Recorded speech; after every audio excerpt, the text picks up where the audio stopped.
we, using these methods, are going to make a killer salsa. Let's do it! Let's do it! Let's do it! Ladies and gentlemen, we are rolling. What I'm gonna do, I have 5 tomatoes in here. I stewed them, fried them in the air fryer for about 20 minutes on 400 degrees, and that charred them. And now they're very hot. And I also have 2 jalapeno peppers in here, also charred. Everything in here is really hot. And what I'm gonna do with this right now is I'm gonna take the skins off, and I'm going to grind it up in a blender once I remove the skins, and I'm gonna add in some finely minced onions, some finely minced garlic. I'm gonna add in some cilantro, maybe some chipotle chili powder, some salt, pepper, and a little bit of sugar to taste, just to balance out that acidity. You know, I can never find the right bowl that I need, ever. Everything I need is always dirty all the time. Air fryer, 400 degrees, 20 minutes, fresh tomatoes, fresh jalapenos. Now what I'm also gonna do, see this? I have a dried chili, okay? And what I'm gonna do with this, well, first of all, I'm just gonna go ahead with my knife here, I'm gonna cut off that stem, and then I'm gonna cut it on in half, just like that. And when I do that, all these little seeds are gonna come out. Now, if you like it spicy, go ahead and keep those seeds in there, but you know what? My girlfriend, she does not like spicy food, and if I make it spicy, she will murder me in my sleep. So I don't want that, so I'm gonna go ahead, I'm gonna remove the seeds. If you like it spicy, go ahead and leave the seeds in there. Up to you. I'm just gonna use a pan like this. Put the chili in there. A little bit of water. I'm just gonna boil that for about 5 minutes or so. If you do not have one of these here immersion blenders, you need to get yourself one, because these are incredible and so versatile. Not only that, they charge incredibly quickly. You can drain this battery, plug it in, and 15 minutes later it's got a full charge on it. It's amazing. I don't know how they do it. And in there we got ourselves a boiling pepper. Now it's nice and soft, and I can then go ahead with the next step. I'm just gotta take these skins off. This is when you do this and the tomatoes are hot, it is extremely painful if you're not quick with your hands. So word of caution if you're gonna do what I do. I don't recommend taking the skins off here with the tomatoes still piping hot, unless you got quick hands or you burn a lot of your nerve endings off like I have. So you could see got a little juice from the tomatoes themselves. It's pulling in the bottom there. I got a couple of jalapenos. This is the boiled dried pepper. That's gonna go in there too. This is gonna go in here. What I'm gonna do right now is I'm gonna go ahead, I'm gonna take this and I'm gonna get in here. Oh yeah, oh yeah. Hear that? All right, cool. I got everything ground up. Food processor. Oh my God, you can't see jack shit.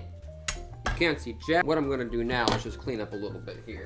Get this shit out of the way. All right, so now what I'm gonna do, we're gonna season this salsa, okay? So, I want you to see what's going on here. We have the salsa itself that's been food processed up, dried red chili, 2 jalapenos, and 5 tomatoes that have been pureed up after they were roasted in the air fryer for 20 minutes at 400 degrees. We're talking about, maybe a half a cup of finely minced onions and maybe a tablespoon of finely minced garlic. Right now, this is like a picture that's out of focus. We need to dial it in. We need to add the seasonings, the salt, the pepper, the acid, a little bit of sugar to balance out that acidity. And when we do that, and when we do it right, we are gonna have a tremendously balanced flavor. Cilantro. Absolutely brilliant, beautiful flavor. I love it. I love it in burritos, fajitas. Indian food takes it to a whole new level. A curry with just fresh cilantro, coriander, just mounds of it in the curry. So good. And no, I'm not gonna give precise measurements. That's not how I cook. The best thing you can do for your cooking is to get out of this mindset of trying to measure everything. What you need to do is just put a bunch of ingredients together, taste it, and then modify it a little bit, add some more salt, add pepper, add a little acid, taste it again. And maybe you screwed it up. Maybe now it tastes terrible. But that's okay, because you learn something from that too. You begin to understand how to manipulate these ingredients, how to make them your slave. You're the master to design the flavor that you want, and you don't need to rely on a recipe to do that. Let's dial this in. So, I need to taste it. Okay, yeah, bland as hell. But it's supposed to be. We haven't seasoned it yet. So the very first thing we need to do, and this is how you approach seasoning a lot of food, we're gonna come in with the salt. Boom. How much salt do you use? Well, it comes down to experience, and it comes down to your palate. So this is kosher salt. I like kosher salt because it's a little less salty than, let's say, just like regular iodized table salt. That stuff, whew, it's so easy to oversalt. This is a nice coarse ground, a little bit more control. So,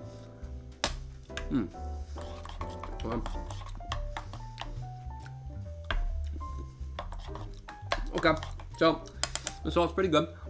Undersalting is a huge issue. Don't do it. Don't be afraid of salt. Cilantro. Now let's get this bundled up.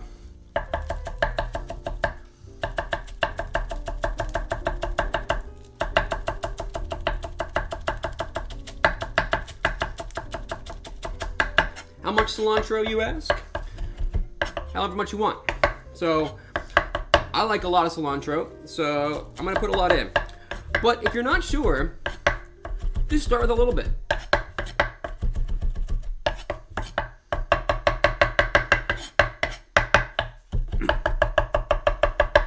One of the pleasures of cooking is being able to work with a knife. It is so fun, especially once you start to get comfortable with this and cutting is in your muscle memory and you have a nice sharp knife to work with, as I do. In fact, I got a couple.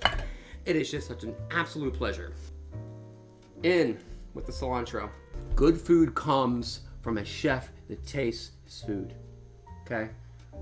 You need to know what you're serving, and you need to know how what you're doing affects the flavor. That is critically important.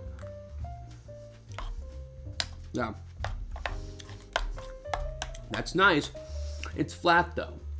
It lacks that pop. Now this is something that I've learned, especially over the last few years in my cooking, and it's really changed my game. If you make something, if you make a dish, and it's like 90% there or 75% there, but it's just a little bit like flat, like the flavor doesn't pop, well, sometimes that's a lack of salt, but in my experience, it's a lack of acid. Balsamic vinegar, lemon juice, lime juice, regular vinegar. If I had a white wine, I could put that in here. And acid makes it pop. It takes a two-dimensional food and it makes it not even three-dimensional, but five-dimensional. It just creates such a complex flavor. I could probably just do a distilled white vinegar, and that would give me the acidic pop that I'm looking for. I'm sure I could do that. However, I would like the acid to actually contribute to the flavor, not just to the mouthfeel. So I think lime juice will be very good. I've got some crap limes. I don't know what it is, if it's where I'm getting them, if it's the kind of lime. Maybe you know, I don't know, but the limes that I get are just so dry, and it's so hard to get anything out of these. I'm just guessing. Put that in there. Go ahead and squeeze some of that lime in here. Come on. Look at this. Nothing. Just gonna go in here with a little bit of distilled white vinegar. I could use lemon juice, and you know what? If I had to do it again, I probably would use lemon juice, but I chose a little distilled white vinegar. Yeah, all right. So,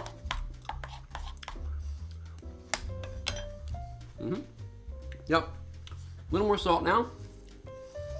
And when you're dealing with acid, when you're dealing with like citrus, like a sourness, one thing you can do to balance that out, if it's a little bit too tart, a little bit too sour, you can go in there and add a little bit of sugar to balance it out. So I always like to add a little bit of sugar into my salsa. And no, to answer your question, it doesn't make it sweet.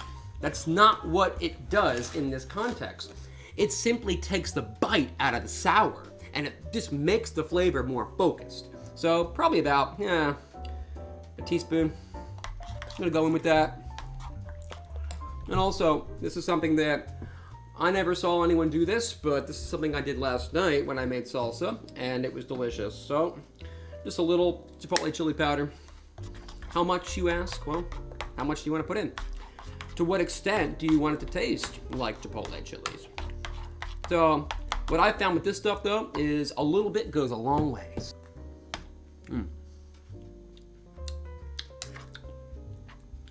Now just a little more sugar.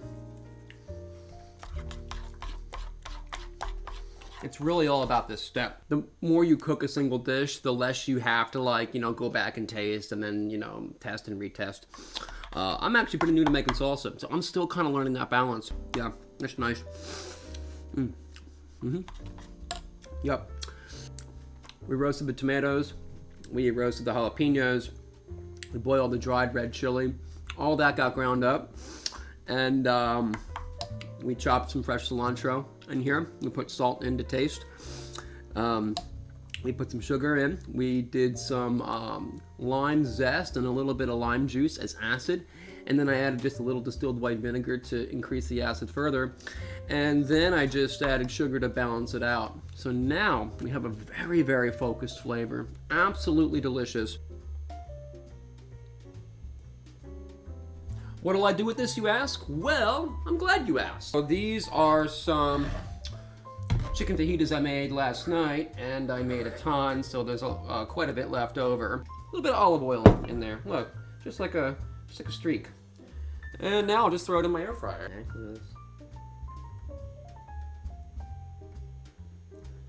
Yeah, I don't want to be generous because this salsa, I mean, this is from a different planet right here. This is so good. And now we're gonna go in. Is that it's not even focused, god damn it. Look at that, huh? A little more cilantro. I love it. You can do cheese, sour cream. In fact, I usually do. But I actually want to just enjoy the taste of that salsa. It's a very soft tortilla. You could toast it from here. And I think if I was trying to make this like the best ever, the best that it possibly could, I would go ahead and do that. But for now, it's okay.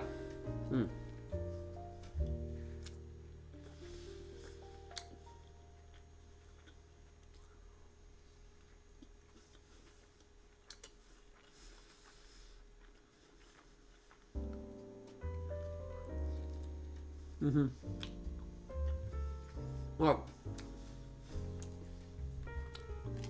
I love it so much.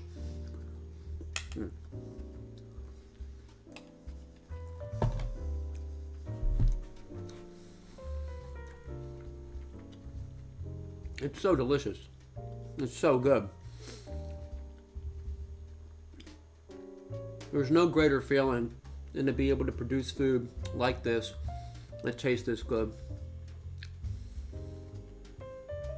And you know what? It's when you do it yourself, it's so inexpensive and it's so rewarding.